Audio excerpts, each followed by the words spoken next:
Hello friends, आज मैं आपको सुनाने जा रहा हूँ आर के नारायण जी द्वारा लिखी गई short story an astrologers day. दोस्तों, R K Narayan ji was one of the leading author of early Indian English literature.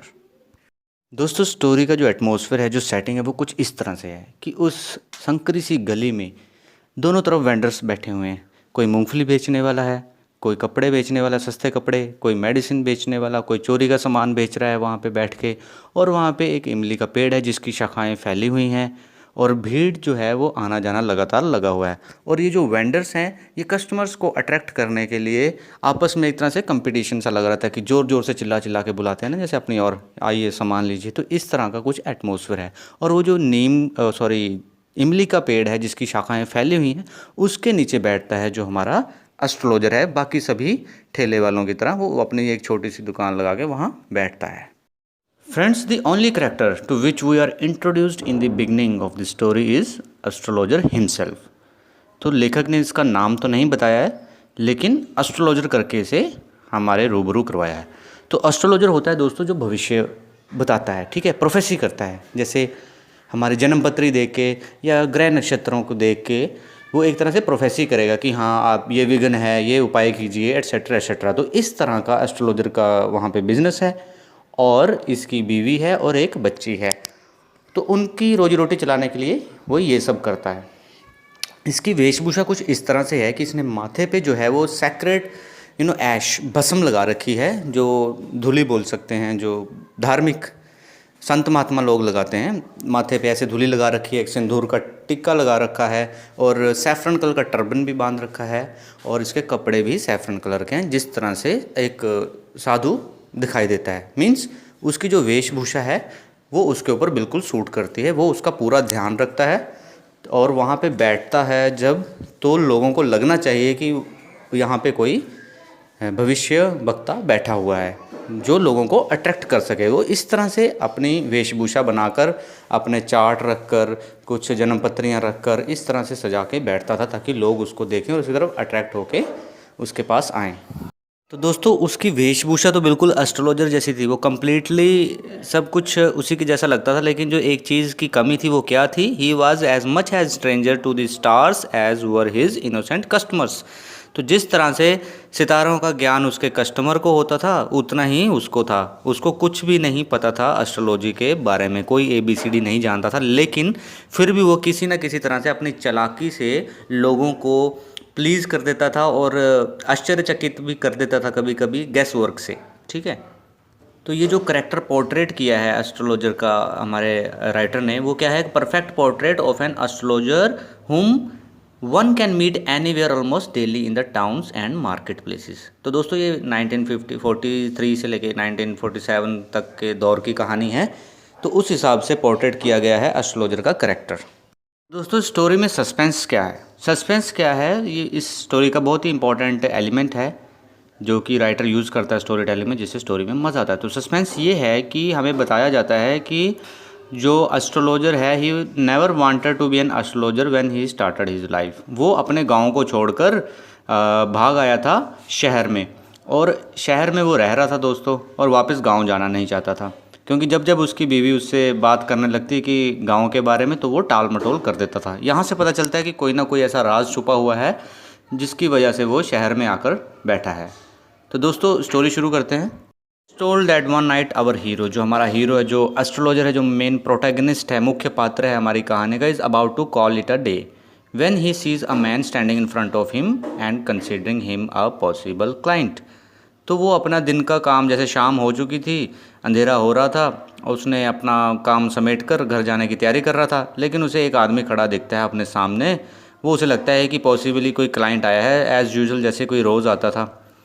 And वो उसे बोलता है कि आओ आओ बैठो और अपनी चिंताओं को बताओ कि आओ, मैं तुम्हारी चिंता दूर करता हूँ, उन्हें दूर करने के लिए तुमसे बात करते हैं। This mean that our astrologer is going to get an extra buck of this. तो इसका मतलब वो थोड़ा आज एक्स्ट्रा, चाहते चाहते उसे क्लाइंट मिल गया, मतलब कुछ उसे ज़्यादा एक्स्ट्रा पैसे मिल जाएंगे आज। दोस्तों, ये समय जो है, it is late evening hours. Late evening hour means 6 to 9 PM के बीच का जो टाइम है। तो 7 बजे भी हो सकते हैं, 8 बजे भी हो सकते हैं, जबकि बाकी आसपास के सभी अपना काम समेट के जा चुके हैं। उस समय का टाइम है तो अभी कस्टमर और एस्ट्रोलॉजर में जो है वो मोल भाव चल रहा है कि इतने पैसे चार्ज करूँगा। लेकिन इस दौरान उसने ये रियलाइज़ नहीं किया कि ये एज़ यूजुअल जो जैसे दिन भर के काम से, थकान से, मानसिक तनाव को दूर करने के लिए कुछ लोग आ जाते हैं ना कि भविष्य बता दो, क्या ग्रह चक्कर चल रहा है ये वो, कि ये वैसा कस्टमर नहीं है, ये उनसे थोड़ा अलग कस्टमर है। ये उसने नोटिस नहीं किया क्योंकि उसके पास कुछ स्पेसिफिक क्यूरीज थी, जानना था उसको कुछ स्पेसिफिक चीज़ें, और उसे स्पेसिफिक आंसर चाहिए थे उससे। It's not looking for general comments और सम सूदिंग प्लेटिट्यूड्स।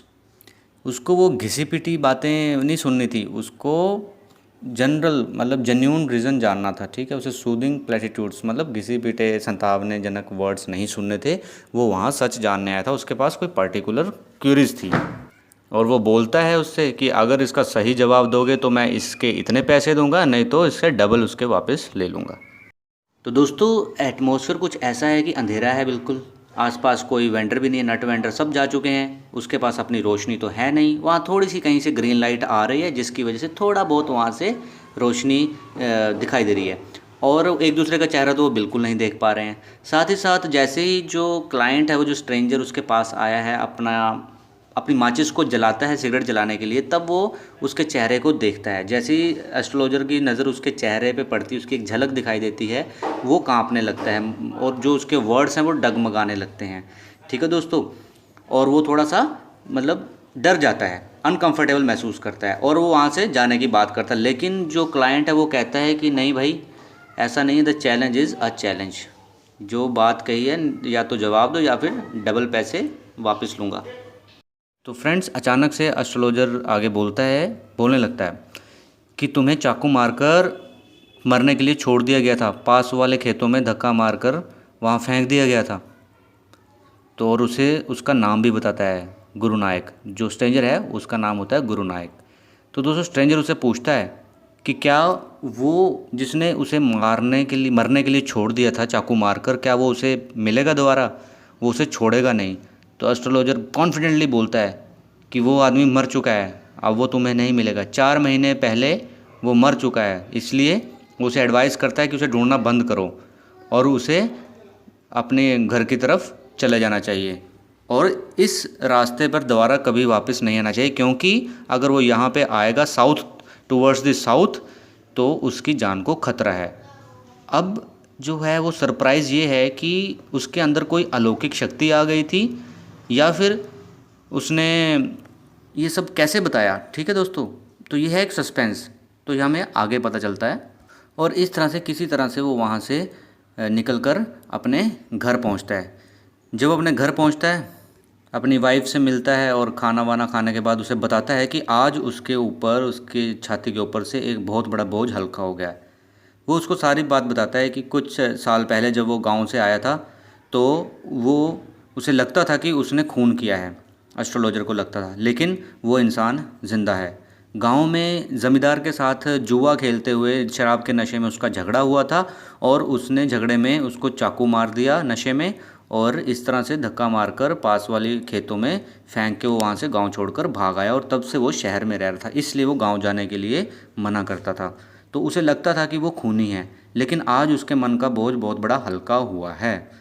दोस्तों वो चाकू मारने वाला कोई और नहीं था, उस स्ट्रेंजर को, गुरुनायक को, वो एस्ट्रोलॉजर जो था वही था।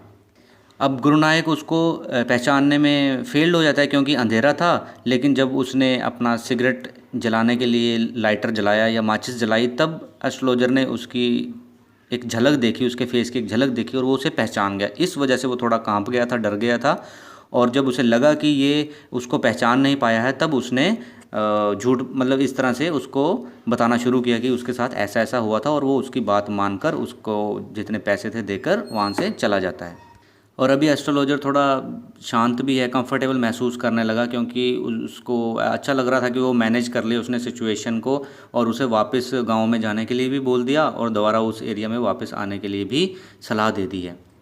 और गुरु नायक को उसने ये मना भी लिया, कन्विंस भी कर लिया कि जिस इंसान का तुम पीछा कर रहे हो वो तो 4 महीने पहले मर चुका है, अभी उसको ढूंढने का कोई फ़ायदा नहीं है, तुम्हें नहीं मिलेगा, और वो उसकी बातों का विश्वास भी कर लेता है। तो दोस्तों इसी तरह से स्टोरी का मीनिंग निकलता है कि हमारे समाज में एस्ट्रोलॉजर जैसे कई सारे लोग हैं जो लोगों की साइकोलॉजी को पढ़कर उनका गलत फ़ायदा उठा लेते हैं। एंड एस्ट्रोलॉजर जो है यहाँ पे लोगों को मैनिपुलेट करके किस तरह से अपना घर चला रहा था, ये भी हमने देखा। और उसकी आंखों में जो चमक लोगों को लगती थी कि प्रोफेटिक लाइट है, ये वो नहीं थी, it was just the search look for his customers. ठीक है दोस्तों, साथ ही साथ आर के नारायण जी का एक कमेंट्स भी समझ सकते हैं इस तरह के उन लोगों के ऊपर जो मिसयूज़ करते हैं ये एस्ट्रोलॉजी को। ठीक है, इसको बदनाम कर रहे हैं इस प्रोफेशन को, जिसकी वजह से बहुत सारे लोग समझते हैं कि जितने भी एस्ट्रोलॉजर्स हैं वो सब झूठे हैं, लेकिन ऐसा नहीं है, क्योंकि कुछ लोग हैं जिनकी वजह से एस्ट्रोलॉजी इज़ बदनाम। एंड साथ ही साथ ये एक स्टोरी में हमने ये भी समझा है कि बचपन में अगर जैसे ये जुआ खेलता था, शराब पीता था, ज़मींदार से झगड़ा करके उसको चाकू मार के भाग आया, तो इस तरह की यंगस्टर अगर हरकतें करेंगे तो फ्यूचर उनका इस तरह से अस्त व्यस्त फ्यूचर रहेगा। तो इसलिए हमें ये सब चीज़ों से बचना चाहिए। कहानी में दोस्तों आर के नारायण जी की स्टोरियों में कोई गुड या बैड करेक्टर नहीं होते हैं, बस वो एक तरह से ह्यूमन नेचर को प्रेजेंट करते हैं। तो ये थी हमारी story of an astrologers day. I hope आपको अच्छी लगी होगी और इससे कुछ सीखने को भी मिला होगा। अच्छी लगी है दोस्तों, please like share subscribe. Thank you very much.